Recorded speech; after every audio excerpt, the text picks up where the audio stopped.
Iti kalikagom ti lokal gobyerno ti Bangged amang suportar ti RA 11032 wenno Ease of Doing Business and Efficient Service Delivery Act of 2018 naputar ti ordinansa at ti LGU Bangged ti ag-issue ti barangay clearance kaya nagkolektan ti barangay clearance fee iti anyaman na business-related transactions. Karaman dito'y dagiti mangala when nag-renew ti business permit ken locational clearance ang masapol iti panagala ti building permit.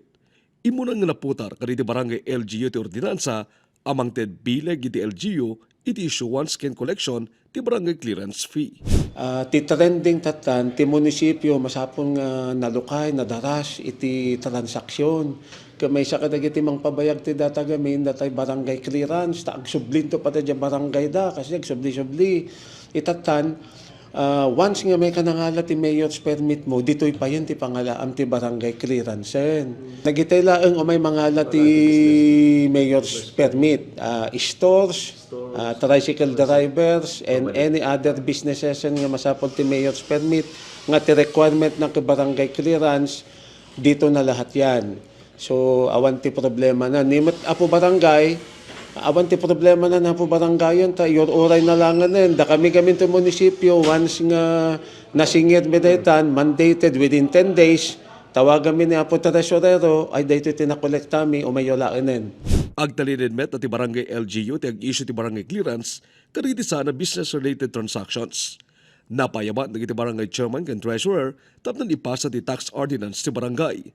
Dahito yung aming tagbaling nga basehan ti masingira barangay clearance fee. Pinayabang mita no may explain da no kasano ti nangalaan da dagiti mabaybayadan iti taxes ken clearances ket nasyamet amin nga impalawag da agyaman kami atap no may pakita ti tattao nga iti transparency ti munisipyo ti Bangged. Ipasigurado tayo apo nga nunya ti mabaybayadan ti barangay da isumalaang iti bayadan dito yung munisipyo. Saan ngagpapada dagiti masingira barangay clearance fee gapatag depende dayto iti naputar da tax ordinance.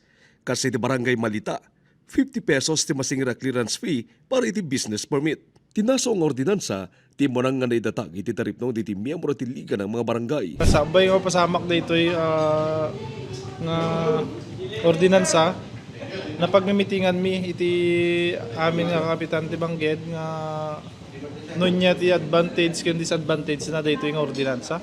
So man namong damot amin kapunta tikit kita mi ket jemot pagsiyatan ti kabarangayan mi ket makita mi nga na siya tunay dito so nga napagtitinungan mi nga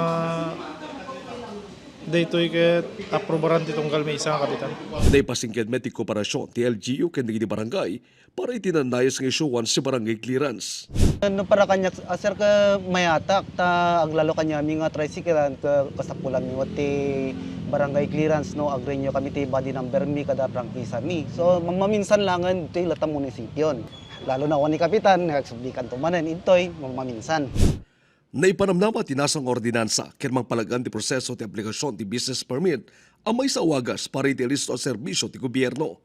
At dan itibiyang ti sangkunyan panlalawigan ti ordinansa para iti panaka-review na sakbay ang may patumpal. Archie Lorenzo, Balitang Solid North.